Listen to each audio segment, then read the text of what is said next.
Part two ഡീകംപ്രഷനാണ്.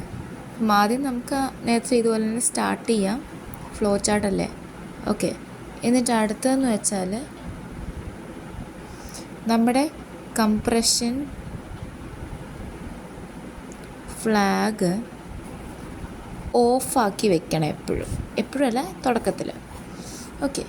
എന്നിട്ട് read next character. അടുത്ത character വായിക്കുമ്പം അത് എൻഡ് ഓഫ് ഫയലാണെങ്കിൽ മുന്നോട്ട് പോകണോ? വേണ്ട.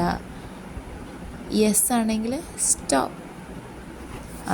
അതല്ല നോ ആണെങ്കിൽ എൻഡ് ഓഫ് ഫയൽ അല്ലെങ്കിൽ പിന്നെ നമ്മുടെ കംപ്രഷൻ ഫ്ലാഗ് നോക്കുക. അത് ഓഫ് ആണെങ്കിൽ യെസ്, ഓഫ് ആണെങ്കിൽ ആൻഡ് നമ്മുടെ ആ ക്യാരക്ടർ എന്ന് പറയുന്നത് അറ്റാണോ നോക്കും. അറ്റാണെങ്കിൽ അറ്റല്ലെങ്കിൽ അറ്റ് ആണെങ്കിൽ, ഓക്കെ. അറ്റല്ലെങ്കിൽ write on output, write character on output.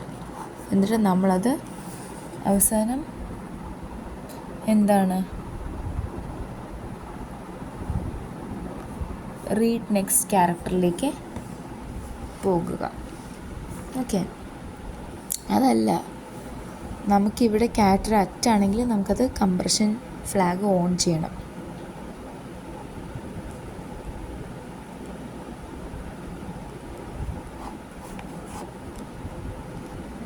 ഇതിനെ നമ്മൾ ഇങ്ങോട്ട് റീഡ് നെക്സ്റ്റ് ക്യാരക്ടറിലേക്ക് കൊടുക്കുമ്പം കംപ്രഷൻ ഓഫ് അല്ല, നോ, കംപ്രഷൻ ഓഫ് അല്ലെങ്കിൽ നമ്മൾ എന്ത് ചെയ്യണം?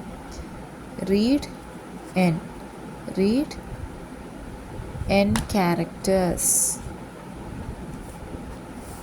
എന്നിട്ട് ആ ക്യാരക്ടേഴ്സ് വായിച്ചു കഴിഞ്ഞാൽ ജനറേറ്റ് എൻ റെപ്പിറ്റീഷൻസ്. എന്നിട്ട് നമ്മുടെ കംപ്രഷൻ ഫ്ലാഗ് ഓഫ് ചെയ്യണം. That's all.